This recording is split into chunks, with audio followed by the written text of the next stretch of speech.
Este aqui é o Irã, um dos países mais importantes do Oriente Médio. E este país tem características geográficas que o beneficiaram muito ao longo da história e o ajudam até hoje. Então podemos começar vendo isto por aqui. O Irã está na região de passagem entre o Oriente Médio e a Ásia Central, justamente por ser uma ponte banhado pelo Golfo Pérsico e pelo Mar Cáspio. Por isso, era um dos principais pontos da antiga Rota da Seda, que vinha da China, atravessava toda a Ásia Central, até chegar a Teherã, no atual Irã, onde conectava e conecta algumas das regiões mais importantes do mundo com a Ásia, o norte da África e seus vizinhos árabes, mas principalmente a Europa, com o Irã, assim, sendo uma encruzilhada de rotas comerciais, o que fez o país ser palco de algumas das principais potências durante toda a sua história. Mas todos esses fatores só puderam acontecer por conta da formação geológica do país. Porque aqui no Irã existe o encontro de três placas tectônicas: a placa arábica, a placa indiana e a placa euroasiática. Essas placas tectônicas menores estão se movendo gradualmente contra a placa euroasiática, o que ao longo da formação geológica criaram diversas cadeias de montanhas, como as montanhas de Kopet no leste, as de Alborz no norte e as de Zagros no sul, o que foi um grande benefício para o Irã, justamente pela capacidade de proteção que essas montanhas proporcionam para o país. Ou seja, todas as fronteiras iranianas estão cercadas contra invasores, seja no norte, sul ou leste, o que é bem diferente do que acontece em outros países montanhosos como o México ou os Estados Unidos. Eu já falei em um vídeo de como a geografia prejudicou o México, e um dos motivos era sua cadeia de montanhas, o que de fato prejudicou e muito o México, dividindo o país. Mas o México é um país pacífico, que teve poucas guerras durante toda a sua história, o que é bem diferente do que acontece no Irã. No caso do país persa, as montanhas foram uma bênção, e eu vou te provar isso. Olha bem a região onde o Irã está.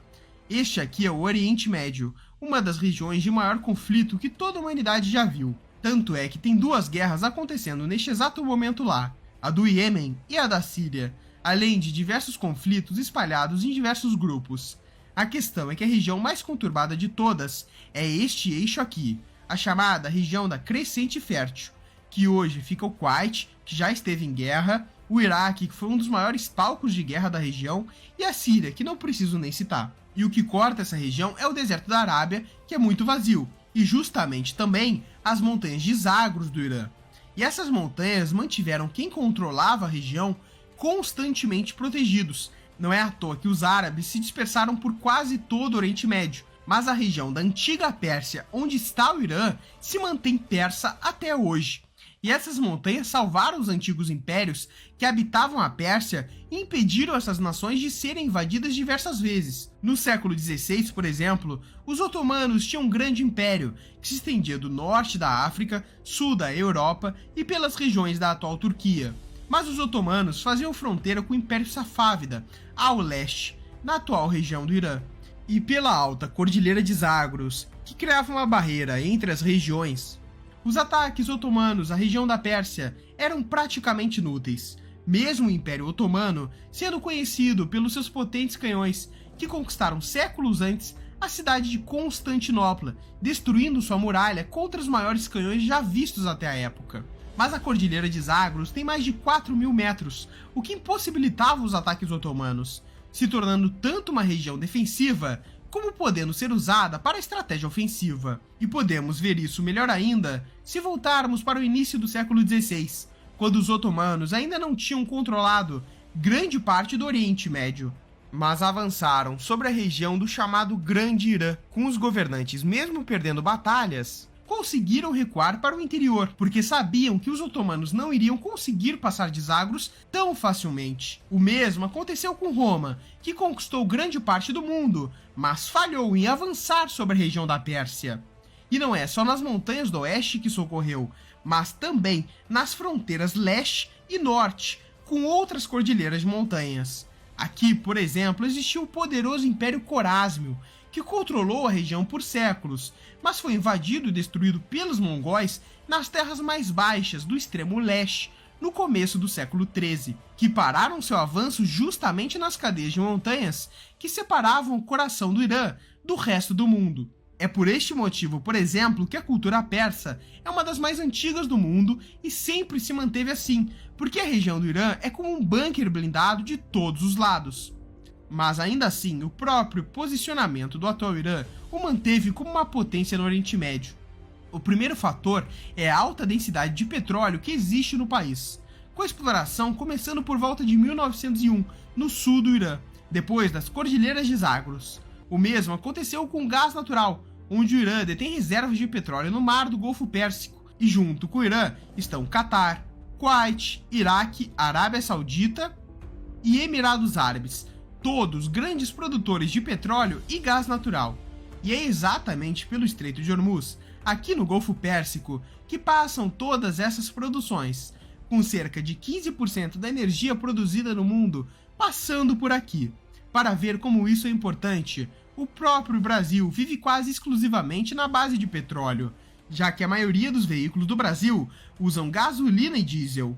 E mesmo que existam muitas hidrelétricas aqui, também dependemos do petróleo e gás que vem desta região do Oriente Médio. Na verdade, o mundo todo. Ainda hoje, cerca de 33% da energia do mundo vem do petróleo. E é aí que entra o Golfo Pérsico.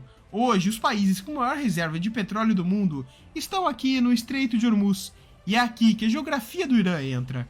Porque enquanto vários países árabes dividem a costa oeste do Golfo, o Irã detém toda a porção leste. E para os navios passarem pelo estreito, eles têm que passar necessariamente pelo Omã ou pelo Irã, os detentores dessas águas. Com esta sendo uma das maiores defesas do Irã, o controle sobre este estreito. Porque hoje o país tem muitos inimigos, como os Estados Unidos, que tem diversos bloqueios econômicos ao Irã e nem mantém mais relações comerciais com o país. O outro é a Arábia Saudita, que briga com o Irã para se tornar a maior potência do Oriente Médio. E ambos países têm problemas territoriais e divergências entre si. O problema é que, com a dependência do mundo e dessas nações na questão petrolífera, brigar com o Irã tem um limite, que tanto os Estados Unidos e a Arábia Saudita sabem que não podem ultrapassar. E uma guerra com o Irã, além de ser muito difícil de adentrar ao seu território, isso iria causar um grande colapso global. Por isso que o máximo que tentam contra o Irã são sanções econômicas e bloqueios contra o país, porque se fizerem algo a mais, o Irã pode prejudicar e muito a economia mundial, bloqueando este estreito. E isso de fato acontece. Então vamos chegar mais perto desse golfo. Aqui a gente tem o seguinte cenário: a costa iraniana, a península de Musandã e várias ilhas, só que todas estão sob controle iraniano. E isso causa situações como barcos iranianos sequestrando navios pelo Estreito de Hormuz, ou até milícias pró-Irã que estão concentradas na costa iraniana e realizam ataques com drones a navios de carga de outros países, exatamente para desestabilizar a cadeia logística. E dessa forma, apesar de sofrer diversos ataques do Ocidente, o Irã sabe que pelo seu posicionamento estratégico, os seus inimigos não podem fazer muito contra o país persa. É por este motivo, por exemplo, que existem tantas bases militares americanas posicionadas ao redor do Irã. E este é o exato motivo pelo qual a geografia do Irã deu extremamente certo. آنچه در مورد ما میگویند